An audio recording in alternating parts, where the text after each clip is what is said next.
Si ya viste la serie del Eternauta, probablemente te pasó que reconoces ciertos lugares por los que pasás o lugares que transitas con frecuencia o que por lo menos conoces. Y si además leíste la historieta, seguramente viste la General Paz, la cancha de River, las barrancas de Belgrano. Pero, ¿sabías que el edificio en el que se grabó la serie no figura en el cómic, sino que se construyó 10 años después?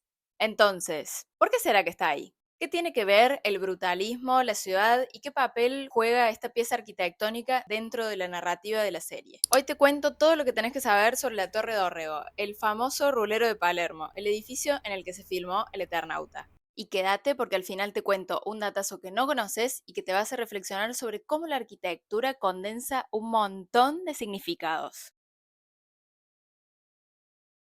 Primero, hagamos un poquito de recap sobre contexto histórico. ¿Qué pasaba en el mundo durante los años 60? La Segunda Guerra Mundial ya había terminado, pero el mundo seguía en un constante estado de ebullición, con el surgimiento de utopías socialistas, el auge del hipismo y el movimiento Flower Power. Había como un aire de revolución por todos lados, pero por otro lado, al mismo tiempo, la Guerra Fría y la tensión del movimiento nuclear caracterizaron este periodo. ¿Y en Argentina qué onda? Para la época de construcción de la Torre de Orrego, vivíamos una época marcada por golpes de Estado y dictaduras militares. Un constante clima de censura y represión. Durante esta década se da, por ejemplo, la Noche de los Bastones Largos y el Cordobazo, mientras que Perón estaba en el exilio debido a la proscripción del peronismo. Básicamente, un país altamente militarizado con las Fuerzas Armadas dominando las calles.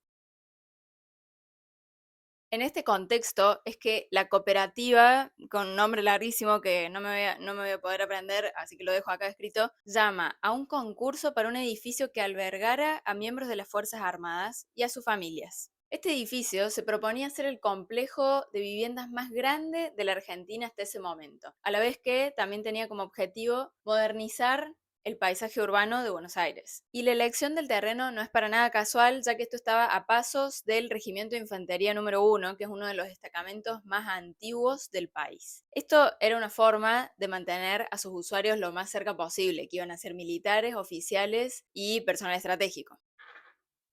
A este concurso lo ganan José Caffarini, Alfredo Joselevich y Alberto Ricur, con la propuesta de un edificio con una planta de una corona circular con 102 metros de altura, cumpliendo de esta manera con la premisa de destacar en el paisaje urbano, ya que para ese momento en esa zona no había muchos edificios muy altos.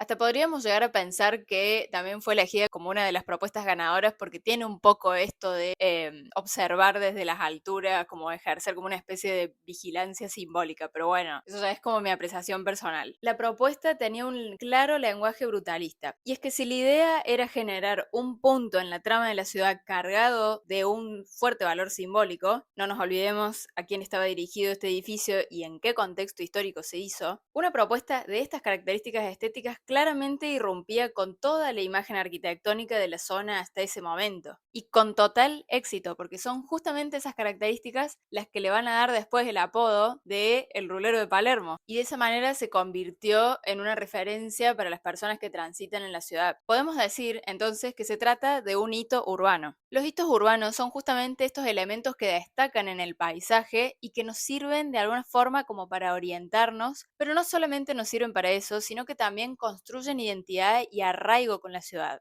Y a lo largo de la serie vemos cómo hay una clara intención por hacernos parte de la historia del Eternauta, entonces situar parte de la narrativa en este edificio es una forma de apelar a ese sentido de pertenencia e identidad que desarrollamos con estos hitos urbanos en la ciudad. Que acá sí voy a tocar muy de oído porque yo soy cordobesa, entonces no tengo la experiencia de haber vivido en Buenos Aires, entonces toda esa capa de espacio vivido no la tengo, pero la puedo traspolar a ciertos casos de Córdoba, como podría ser las Torres Ala, la Torre Ángela y hasta el famoso Faro del Bicentenario que se hizo famoso porque parece un Volviendo a la Torre de Orrego como un hito en el paisaje urbano de Buenos Aires, acá para mí es donde vemos como un primer ejemplo de cómo la arquitectura funciona como un instrumento para la comunicación. Y esto es algo que vamos a ver en todo el video, quería decir, pero se me cortó el video. Vamos al siguiente punto.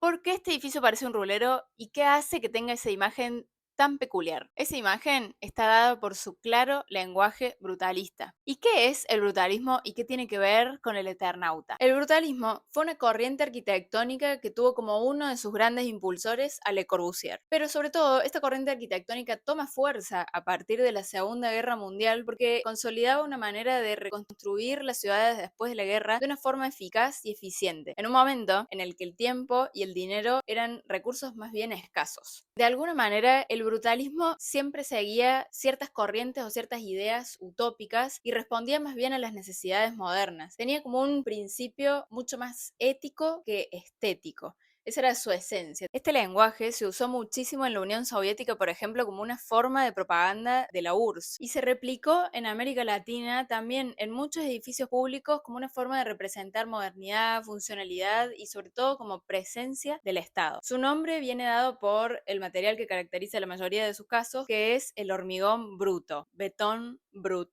en francés. Otros referentes de este movimiento en Argentina podrían ser Clorindo Testa y el Estudio Cepra. En estos edificios, el material, que en su mayoría siempre era hormigón armado, habla por sí mismo. Hay una negativa a embellecer, a ornamentar, como que la idea era comunicar la honestidad del material. En la Torre de Orrego vemos cómo el brutalismo se expresa a partir de esas 26 columnas de hormigón armado que están conectadas como por unas vigas horizontales, y esa es la fachada del edificio. Tiene una estética sin adorno, bien pesada, fría, maciza y sobre todo bien diferente al resto de la ciudad, con una estética que de alguna forma muestra no solo cómo está hecho, sino para quién está dirigido. Y de hecho, el brutalismo es un estilo que aparece muchísimo en la ciencia ficción porque transmite muy bien toda esta atmósfera fría, desoladora, distópica, posapocalíptica. Y en el Eternauta, un edificio de esas características encaja perfecto para transportarnos a esa Buenos Aires que está congelada básicamente por una nieve tóxica. Acá vemos cómo el edificio va a ser de fortaleza y sobre todo de punto de observación para los personajes cuando llegan a la ciudad. Desde la terraza del edificio se puede ver el Parque 3 de Febrero, los bosques de Palermo y el Río de la Plata, que son todas referencias geográficas que apelan mucho a nuestra historia. De nuevo, esto dentro de la narrativa viene a reforzar la identidad que tenemos con la ciudad y nos pone en habitantes de la trama. Y acá te tiro un dato sobre el edificio, y es que justamente esa forma que adopta en la planta de sector de corona circular garantiza que todas las unidades tengan el mismo asoleamiento y las mismas visuales al resto de la ciudad, porque recordemos que esto tenía un origen cooperativista, entonces la idea era que no hubiera situaciones privilegiadas entre ninguna de las unidades. Esta resolución en planta también permitió que se ocupe solo un 25% de la superficie del terreno, lo cual permitió liberar el resto de la planta baja para usarlos como jardines y espacios de extensión para los habitantes en la torre. De hecho, también en la serie podemos ver esos jardines y vemos cómo de alguna manera la arquitectura también como que los abraza, como que hace de refugio en un momento para los personajes en la serie.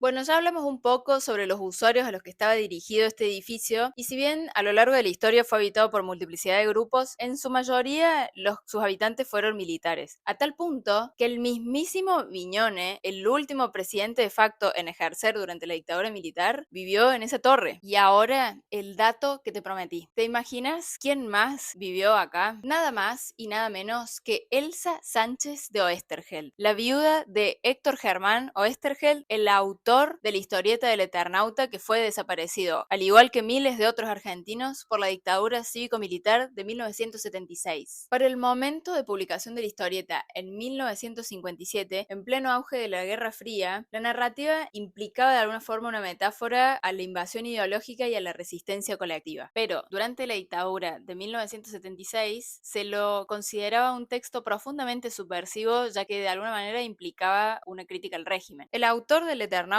fue desaparecido por el terrorismo de Estado junto con sus 4 hijas. 2 de ellas estaban embarazadas. Con la desaparición de su familia en manos de las Fuerzas Armadas durante la última dictadura, Elsa Sánchez Oesterheld se integró a las Abuelas de Plaza de Mayo. Ella cuenta en una entrevista que el motivo de mudarse a la Torre de Orrego fue 100% por razones económicas, ya que el acceso a la vivienda es limitado y a ella se le hizo posible en ese lugar por el presupuesto con el que contaba. Yo no estoy segura si esto tendrá algo que ver oficialmente con la elección de este edificio para la serie, pero a nivel de interpretación 100% personal, yo creo que esta pieza, que es un emblema de la arquitectura militar de los años 70, en la serie se convierte en un elemento de justicia poética y de reapropiación simbólica. Me parece un acto poético y político que la Torre de Orrego, que se pensó en su momento para alojar a los represores de uno de los periodos más dolorosos de nuestra historia, se resignifique de alguna manera para ser el escenario del legado de aquellos que fueron perseguidos. Sobre todo, considerando que El Eternauta es una obra que habla sobre la resistencia a la opresión. Y la reapropiación es una forma de resistencia. ¿Alguien más me sigue en esta línea? Capaz al final yo simplemente estoy re gaga y al final nada que ver y nada de esto está pasando. Para mí como que se me hace difícil obviar como ciertos puntos de contacto. Creo que las elecciones en general, sobre todo en las producciones audiovisuales, tienen muchos significados detrás. Pero bueno, este fue mi análisis y reflexión sobre cómo la arquitectura y el arte nunca son neutros. Como vimos, la Torre de Orrego no es nada más un edificio que quedaba lindo para poner en la serie, sino que de alguna manera tiene una complejidad por detrás a la hora de construir símbolos, alojar relatos y conservar ciertas huellas de la memoria. ¿Qué nos quería decir su geometría y su fachada brutalista? Brutalista, no frutalista. ¿Qué nos quería decir su forma, su geometría y su estética brutalista en ese momento? ¿Y qué nos viene a decir hoy como escenario del Eternauta? La ciudad y sus hitos, en este sentido, constituyen no nada más escenarios en los que transcurren las cosas, sino que de alguna forma pasan a ser protagonistas, incluso personajes en la narrativa. Y es justamente la inclusión de esta dimensión espacial lo que nos invita a apropiarnos del relato. Reconocernos en sus esquinas, sus veredas, sus calles, sus edificios, no hace más que reafirmar ese relato callejero y colectivo, donde la identidad se construye a partir de nuestros iconos más cotidianos. Y el Eternauta para mí logra justamente eso, como exacerbar el sentimiento nacional desde lo común, desde lo compartido y todo lo que es cotidiano. Y nos invita a ser parte de esa construcción de la cultura que tanto nos atraviesa.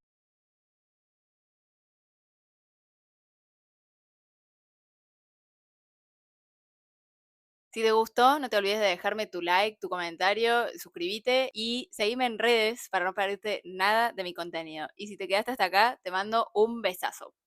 Chao.